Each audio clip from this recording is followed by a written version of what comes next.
Welcome to episode 5, Therapy and Knots. All right, so at this point, we have already done our slip knot. We have created our chain stitch. And now what we want to do is then build on this so that we can make, in essence, this would be like a little square depending on how far we did this. So first things first, I'm going to take my hook and put it back in that loop for my chain stitch. And in this, let's get this up here so that you can see. So you have the chain and then you have your different numbered chains. So when you do your first stitch, we're going to do a single crochet. You're going to take your needle part and you are going to take it and put it, I hope we are not doing a very good view. Let's see if we can turn that down just a little bit more. So you're going to find the top of your stitch and put your needle through. And then they have what they call yarn over. So remember what we did when we did the chain stitch, and we always go from the back to the front. That's exactly what we're going to do. So chain from the back to the front, and we're going to slide it through that very first loop, which is going to leave us with 2 loops. And then we're going to go yarn over, front, so yarn back over to the front, and now I'm going to slide it through both loops that are underneath the hook. Leaves me with 1. I have now made a single chain. What we're going to do is repeat this all the way down to the very end. Okay, so again, I'm going to slide my hook into that top part of the loop, yarn over, pull it through, leaves me with 2 loops, yarn over, pull through again. Now we have our second. And we just keep on going.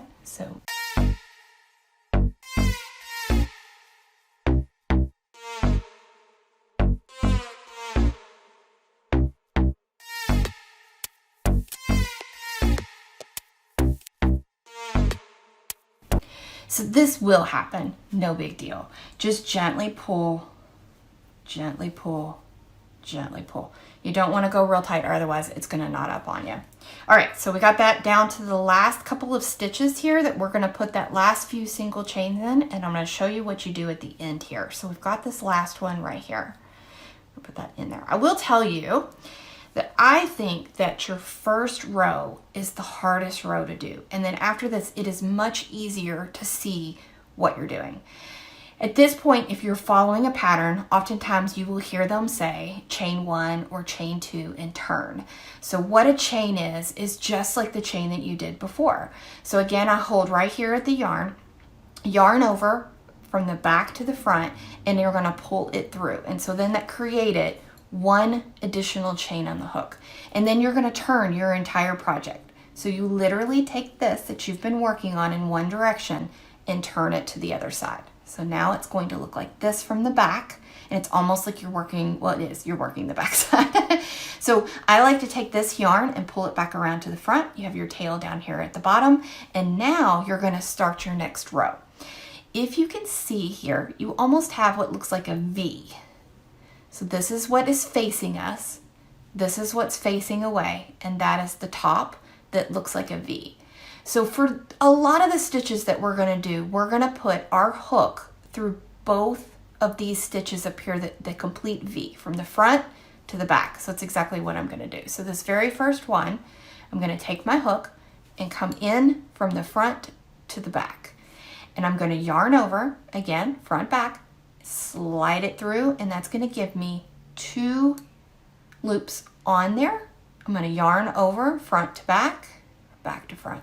Am I saying that right to you guys? Yes, back to front, and slide it all the way through. So then now what I have done is created 2 single chains, 1 row, and then run right on top of it. So we're going to do the exact same thing again.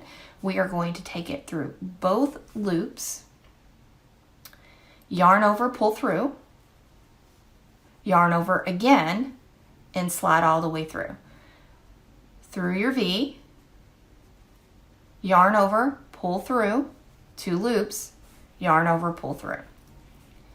So we make our way all the way to the very end. And I want to show you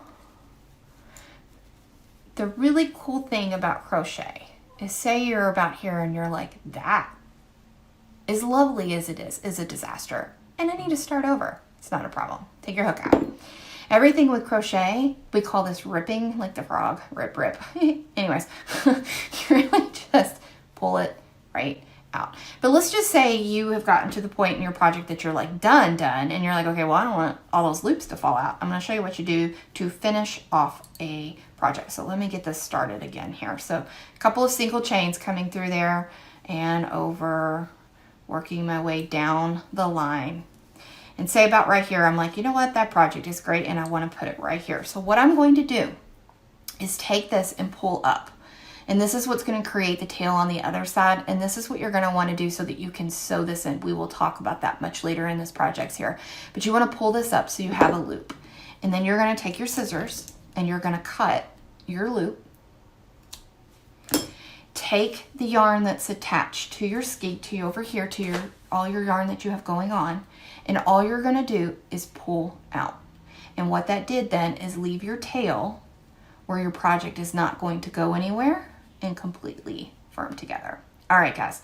So we are going to do a project that is going to come up that we will do from start to end on how to follow a pattern and only using the stitches that we have learned up to this point. And we are going to create a headband.